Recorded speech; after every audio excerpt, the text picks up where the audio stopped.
Assalamualaikum warahmatullahi wabarakatuh. A'udzu billahi minasyaitonir rajim. Bismillahirrahmanirrahim. Alhamdulillahi rabbil alamin wa bihi nasta'in wa ala umuri dunya waddin. Wassalatu wassalamu ala asyrafil anbiya'i wal mursalin sayyidina Muhammadin wa ala alihi wa sahbihi ajma'in. Bismillahirrahmanirrahim. Bismillahi ma sya Allah la yasukul khaira illallah. Bismillahi ma sya Allah la yasrifu su'a illallah. Bismillahi ma sya Allah ma kana min ni'matin fa minallah. Bismillahi ma sya Allah la haula wa la quwata illa billah. Amma ba'du.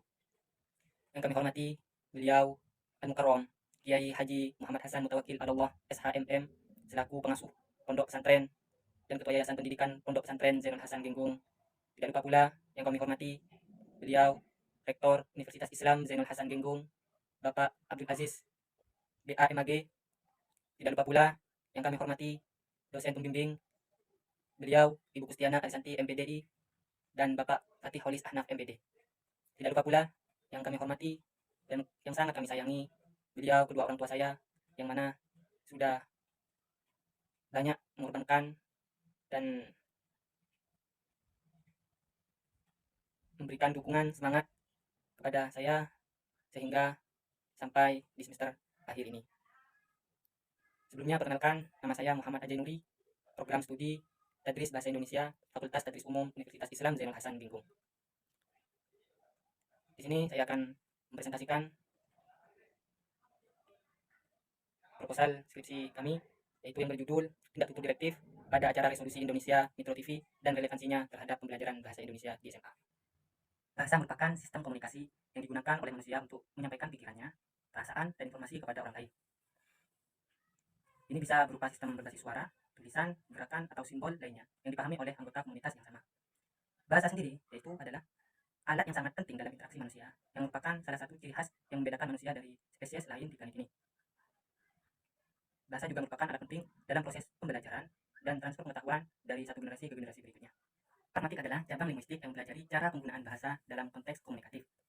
Melibatkan pemahaman tentang bagaimana konteks, tujuan, dan efek komunikasi memengaruhi arti dari bahasa yang digunakan. Pragmatik sendiri mempertimbangkan aspek-aspek seperti konteks sosial, budaya, dan situasional dalam interpretasi bahasa. Tindak tutur adalah salah satu konsep utama dalam ilmu pragmatik, yang mana mengacu kepada segala tindakan atau perilaku yang dilakukan oleh seseorang melalui penggunaan bahasa.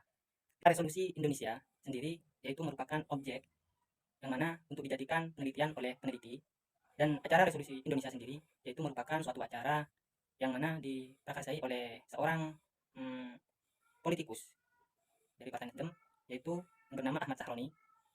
Dan pada intinya acara ini yaitu acara terbuka untuk masyarakat yang berisi dengan diskusi, dan Resolusi Indonesia merupakan suatu acara yang mana acara ini diprakarsai langsung oleh seorang politikus dari Partai Nasdem, yaitu Ahmad Sahroni, yang mana memiliki konsep Resolusi Indonesia sebagai salah satu bentuk penyegar dari situasi masyarakat Indonesia yang sedang memanas. Artinya, acara tersebut bisa menjadi salah satu bentuk konsolidasi masyarakat agar tetap kompak menjelang pemilu 2024.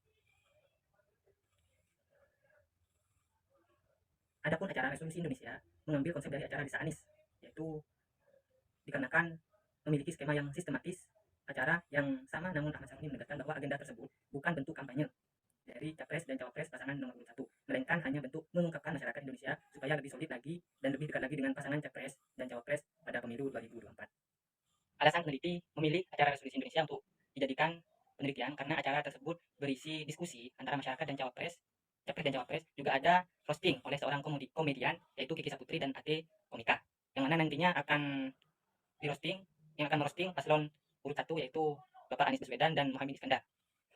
Selain itu, acara Resolusi Indonesia ini dihadiri oleh grup band The Massive, Nasar, dan ribuan masyarakat yang sudah memenuhi gedung di Tenis Indoor Senayan, Jakarta. Jadi, penelitian ini perlu untuk diteliti dikarenakan sebelumnya tidak ada yang meneliti mengenai tindak tutur, khususnya tindak tutur direktif pada acara Resolusi Indonesia. Dan dilihat dari penggunaan bahasa yang dituturkan dalam acara Resolusi Indonesia, terdapat beberapa percakapan yang mana mengandung beberapa unsur tindak tutur dan kalimat tindak tutur sehingga acara Resolusi Indonesia ini layak dijadikan topik penelitian. Penelitian ini juga membahas keterkaitan antara tindak tutur direktif dengan pembelajaran bahasa Indonesia di SMA. Karena itu, peneliti memutuskan untuk melakukan penelitian dengan judul Tindak Tutur Direktif pada acara Resolusi Indonesia Metro TV dan relevansinya terhadap pembelajaran bahasa Indonesia di SMA.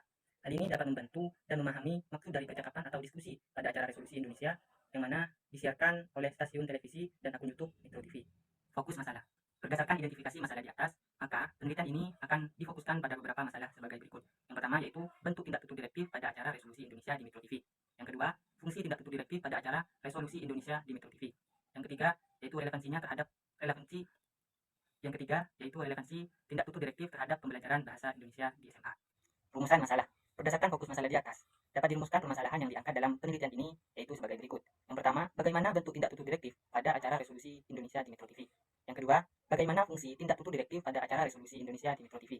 Yang ketiga, bagaimana relevansi penelitian terhadap pembelajaran bahasa Indonesia di SMA. Tujuan penelitian. Berdasarkan rumusan masalah yang telah dicantumkan di atas, berikut ini merupakan tujuan dari penelitian yang akan dilakukan. Yang pertama yaitu mengetahui bentuk tindak tutur direktif pada acara resolusi Indonesia di Metro TV. Yang kedua yaitu mengetahui fungsi tindak tutur direktif pada acara resolusi Indonesia di Metro TV. Yang ketiga yaitu mengetahui relevansi penelitian terhadap pembelajaran bahasa Indonesia di SMA. Manfaat penelitian. Penelitian ini diharapkan dapat memberikan manfaat baik secara teoritis maupun praktis. Manfaat teoritis yaitu hasil penelitian ini bertujuan untuk menggambarkan kajian praktis tindak tutur tindak pragmatik, yaitu tindak tutur khususnya yang berkaitan dengan maksud dari jenis tindak tutur direktif dalam acara resolusi Indonesia Metro TV. Yang kedua yaitu manfaat praktis. Secara praktis, penelitian ini memiliki kelebihan dalam memberikan tambahan wawasan tentang tindak tutur direktif pada acara resolusi Indonesia Metro TV berdasarkan jenis dan fungsinya. Itu bisa manfaat bagi guru, manfaat bagi siswa, manfaat bagi diri sendiri, dan manfaat bagi peneliti selanjutnya. Manfaat bagi guru. Penelitian ini dapat digunakan sebagai yang pertama, manfaat bagi guru. Penelitian ini dapat digunakan sebagai apresiasi bahan pembelajaran bahasa Indonesia dan untuk menambah wawasan dalam memahami karya sastra, khususnya yaitu pragmatik, yaitu tindak tutur terdahulu. Berikut ini merupakan beberapa penelitian yang relevan dalam membantu penyusunan proposal skripsi ini. Yang pertama yaitu penelitian yang dilakukan oleh Herlingga Octaviatama dan Asep Purwoyudi Utomo pada tahun 2020, yang mana berjudul Analisis Tindak Tutur Direktif pada Film Keluarga Cemara, karya Yandi Lawrence. Penelitian ini bertujuan untuk memaparkan 15 bentuk analisis tindak tutur direktif dialog langsung pada film Keluarga Cemara. Terus, persamaan penelitian ini yaitu dalam menganalisis tindak tutur direktif. Sedangkan perbedaannya ialah terdapat pada objek penelitian yang berbeda. Penelitian terdahulu meneliti tindak tutur pada film Keluarga Cemara karya Yandi Lawrence, sedangkan penelitian ini memilih objek acara resolusi Indonesia. Landasan teori. Kajian teori yang pertama itu pragmatik. Pragmatik merupakan kajian ilmu yang mempelajari mengenai pemakaian bahasa, yang mana dikaitkan dengan konteks pemakaiannya. Mana bahasa yang terkandung bisa dimengerti jika mengetahui konteks yang digunakan. Menurut Evanson dalam Juliana menjelaskan bahwa teori pragmatik adalah kajian tentang kemampuan menggunakan bahasa dengan menghubungkan dan menyelaraskan kalimat dan konteks secara tepat. Sedangkan menurut Alfianti mendefinisikan pragmatik sebagai studi mengenai makna dalam tuturan yang digunakan dalam suatu bahasa sebagai komunikasi sosial. Yang selanjutnya yaitu tindak tutur. Dalam pengkajiannya, pragmatik memiliki beberapa macam topik pembahasan. Salah satunya yaitu adalah tindak tutur. Menurut Alfiani, tindak tutur adalah perilaku berbahasa seseorang yang berupa tujuan, yang berupa ujaran dalam sebuah peristiwa tutur. Tindak tutur ini merupakan penekanan arti atau maksud yang terkandung dalam tuturan. Jadi tuturan bisa berubah atau memiliki pemaknaan yang berbeda. Bisa diakibatkan oleh situasi yang berbeda pula. Penelitian. Pendekatan penelitian yang digunakan adalah pendekatan kualitatif dengan jenis penelitian deskriptif. Pendekatan kualitatif merupakan jenis penelitian yang merujuk pada data deskriptif yang berupa rangkaian kata-kata tertulis dari orang pelaku yang diamati. Deskripsi kualitatif memberikan gambaran yang komprehensif dan detail tentang subjek dan diteliti menggali makna, pola, dan nuansa yang mungkin.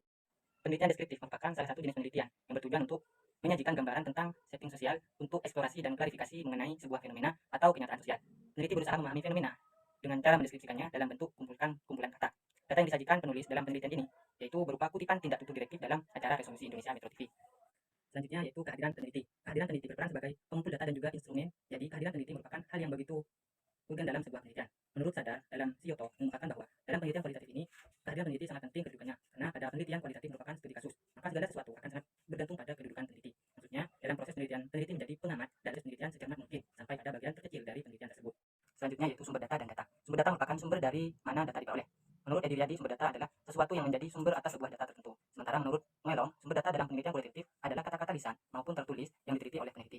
Sedangkan data adalah sekelompok informasi atau bahan mentah yang dapat berupa kata-kata, angka, maupun simbol yang terdapat dalam suatu sumber tertentu. Ini data adalah serangkaian kata yang berguna sebagai komponen atau bagian yang digunakan untuk menyusun informasi. Oleh karenanya, pengecekan dan keabsahan temuan. Pengecekan keabsahan temuan merupakan derajat kepercayaan atas penelitian yang diperoleh. Keabsahan data merupakan derajat kepercayaan atau kebenaran hasil suatu penelitian. Menurut Sugiono sendiri, triangulasi data merupakan teknik pengumpulan data yang sifatnya menggabungkan berbagai data dan sumber yang telah ada. Keabsahan data yang digunakan dalam penelitian ini ialah triangulasi sumber. Dengan pengecekan pada data yang telah diperoleh dari berbagai sumber data seperti hasil wawancara, arsip, maupun dokumen lainnya. Penelitian ini menggunakan pengecekan keabsahan temuan jenis triangulasi sumber. Teknik sumber dalam penelitian ini adalah dengan cara membandingkan dengan sumber teori yang sesuai. Teori yang digunakan dalam penelitian ini ialah teori pragmatik, khususnya kajian tindak tutur ilokusi, khususnya tindak tutur direktif. Oleh karenanya, penelitian ini dilakukan dengan membandingkan dengan teori-teori yang sesuai berdasarkan sumber-sumber yang telah ada. Mungkin itu saja yang dapat kami sampaikan. Apabila dari awal sampai akhir terdapat kata-kata yang salah, yang kurang berkenan, saya mohon maaf yang sebesar-besarnya. Wallahul muwaffiq ila aqwamit thoriq. Wassalamualaikum warahmatullahi wabarakatuh.